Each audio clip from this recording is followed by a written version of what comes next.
in downtown Toronto. If you are an adult, or at least according to your birth certificate, chances are you've got a story about a visit to the McLaughlin Planetarium. It has been many years now, 1995 it was, since that building's had any use at all.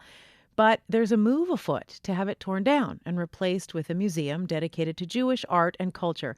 That is a plan that Jeff Ballmer believes would be a mistake.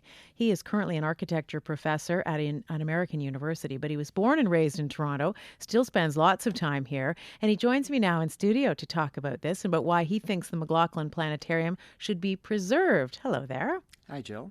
Do you have a personal story at the McLaughlin Planetarium? A lot of memories there? I'm just like I guess millions of other kids who went there on a field trip or whose parents brought them there.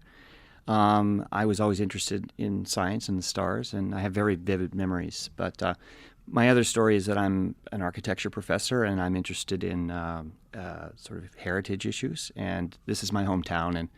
And as with the Sam the Record Man sign, which sort of I got involved with last year.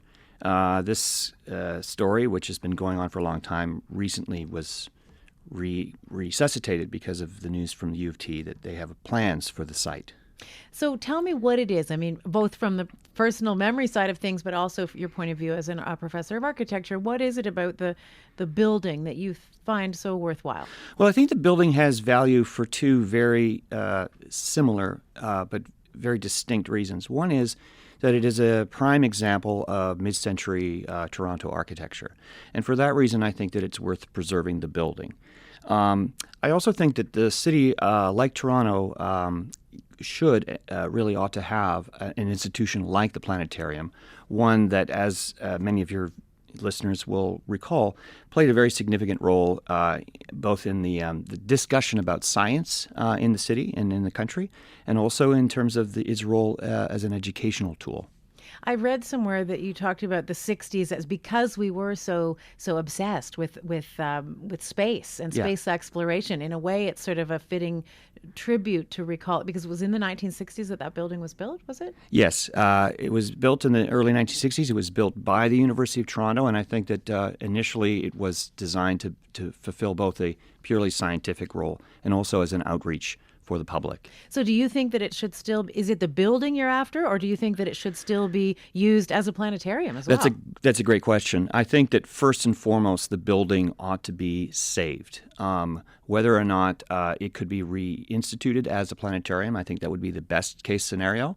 Or if it were repurposed for whatever the university has in their plans, I think that would be a best second case scenario.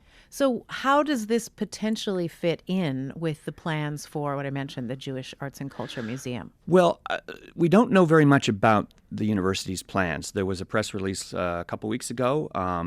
There was mention of a Jewish museum. We also know that the music department is located nearby, and they've been after additional space. As I say, we don't know. We'll learn more in the coming months.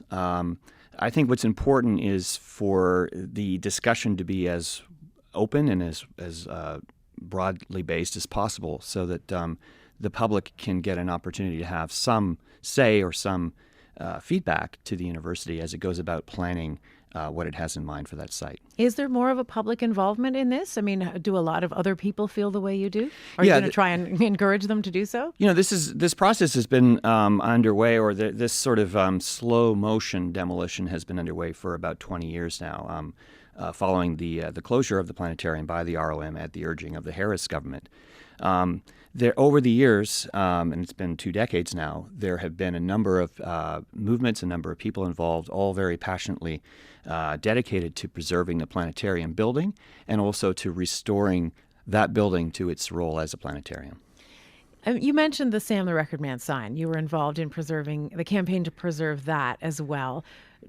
Talk to me sort of in those broader terms with that in mind as well, to the extent to which we sort of so easily cast aside and discard architectural mementos of an earlier time here in Toronto. What are your thoughts on that? Well, I think Toronto is like most cities in that the recent past is not seen as having all that much worth. I think that was certainly true when I was a student at Waterloo, and one of my professors there, Detlef Mertens, brought to our attention a campaign that he had started to try and save the Shell Boulevard Tower. Many of you who grew up in Toronto will remember that from the C&E grounds. That was torn down to make some room for the Indy race. Later, he led, that was torn down, I should add, sadly. Later, he campaigned to save a very important early example of curtain wall office buildings, the Anglo-Canadian Insurance Building on St. Clair. That was also torn down to build a condo. I think 20 years on, we're a little bit more sensitive, a little bit more aware of the value that mid-century architecture has for the city and will have as we move forward in time. Thank you so much for coming in to talk with us about this. Gill, thank you. It's a pleasure. We'll see how it unfolds. Jeff Balmer is trying to save the McLaughlin Planetarium. He was born and raised in Toronto. He's currently a professor of architecture at the University of North Carolina. We'll have to stay tuned on that one. It's 19 minutes past 3 o'clock, and you're listening to Here and Now. Here's Lori. I've got good news